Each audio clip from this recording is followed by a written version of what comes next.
Hey there, this is Coach Troy from Tate Fitness, and today I wanted to talk about beginning, intermediate, and advanced steroid cycles for athletes and for competitors. Particularly, the men's divisions is what I'll be talking about. So we're looking at bodybuilding, classic physique, and men's physique.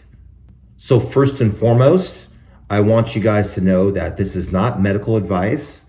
I am not a physician, I'm not a doctor. So I cannot give any kind of medical recommendations to anybody. So this is not any kind of formality on this is what you need to do to create XYZ.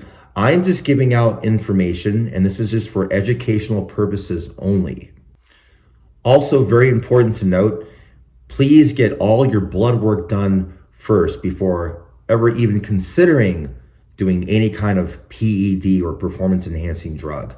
So that's all your blood panels. Make sure you get clearance on everything. Make sure everything's up to date.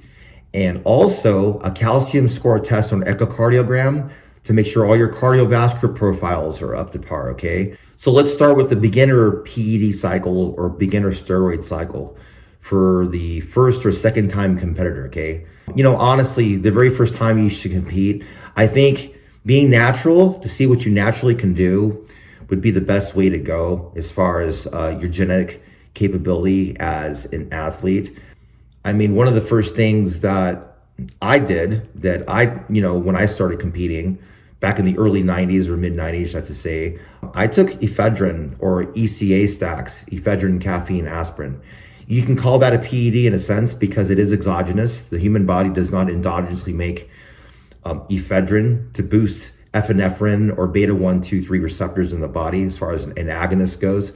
So obviously we're trying to create fat burning, and this is a stimulant, right? But back then, ephedrine, ephedra extracts were legal. Nothing was illegal. Rip Fuel from Twin Lab was the first product I used, and it had the ephedra extracts in it.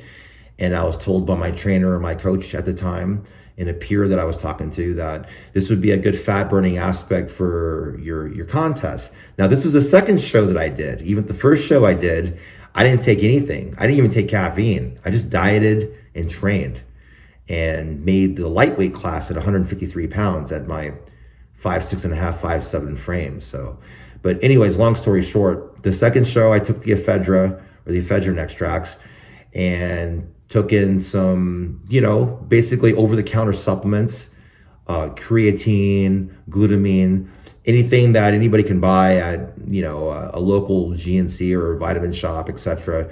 So nothing of the legality spectrum of things. Everything was completely legal. Now, I'm not saying that legal means healthy, okay? Legal just means you can go buy it and you don't need a prescription to take these certain over-the-counter supplements.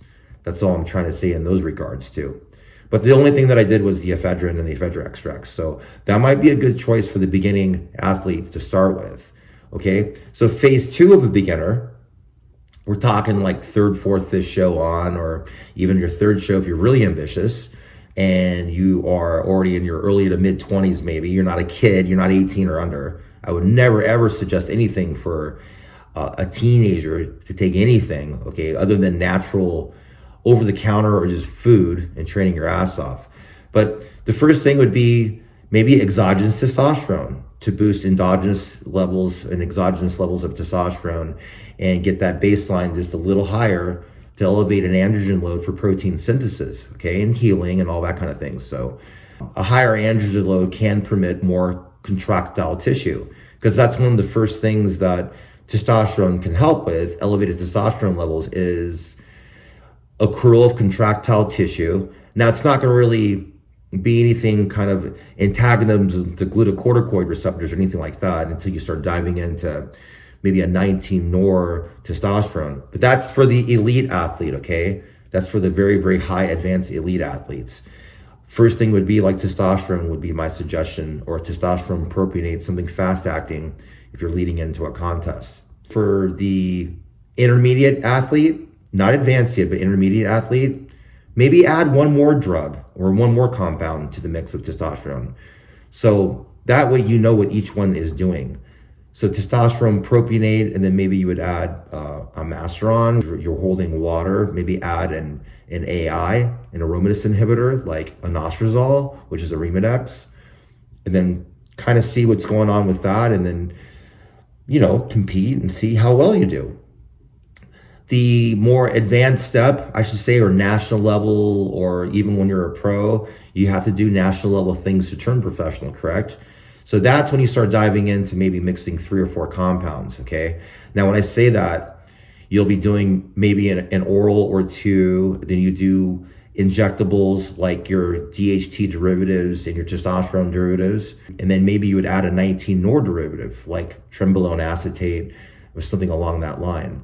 So the mixtures would be maybe a testosterone propionate with drostanolone, which is masteron, and then trenbolone acetate. The things with 19-nors is they're very progestational. So they induce prolactin, which can make you hold those kinds of issues of gynecomastia and downstream effects of prolactin related issues. The good thing about drostanolone is it mitigates prolactin in that sense. So you won't have issues of gynecomastia if you're running masteron along with trenbolone acetate and that aspect of things. Also, an AI like Arimidex, anastrozole, will also help mitigate symptoms of holding water, estrogen, estradiol, progestational issues of gynecomastia, and so on. So there's a synergistic effect. And again, these are just examples on what an athlete can do. Obviously, you don't want your health markers to be deleterious, so you have to make sure and check your health markers and make sure everything's good and efficient. During a cycle, if things kind of raise their ugly head and you start feeling unhealthy and something's going on. So always make sure that those things are in a row, all your ducks in a row and that aspect of things, and your health markers are good. The elite high level, like I said, turning pro and professional level, that's when they start adding other hormonal exogenous PEDs to the mix. You might add growth hormone, you might add IGF-1. Really super ambitious athletes do insulin, which again, these are just educational things that I'm just explaining that people do. I'm not saying go do insulin because it's definitely super dangerous if you don't know what the fuck you're doing. So be very, very careful, okay? But these guys do, they run insulin, they run growth hormone, they run exogenous hormones such as testosterone. They'll run DHT derivatives in the off season like anecdotal 50, even during contest prep they do. So in cycle designing, you have to do basically what works for you and what side effects that you may want to not include in the mix, knowing what works as far as downstream effects go. So you're looking at what mechanism of actions you're trying to attain compared to what the athlete's predisposition is. That's also huge on the list, okay? You wouldn't take a certain compound if you knew right away that it was not going to agree with you or work with you. The way to know these things, again, like I'm going to go backwards to what I just said, is start with one compound at a time and then add one compound at a time.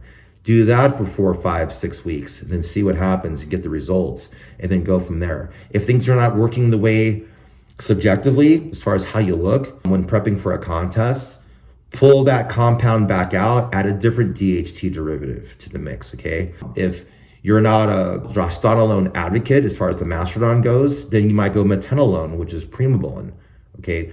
Those two do different functions, but they're similar in certain ways to where they're very tissue selective. So that might be more of an avenue to run. You do have to run, not to say you do have to, but I would run 1 or 2 of those along with the testosterone derivative and see what that does first before adding another, say, adjunct and cicerate if you're having something to mitigate as far as something not going correct in the body. So I would rather pull out that injectable than add something like that, like another anti-E or something like that to the mix. Proviron is really good also for the advanced athlete or the professional athlete.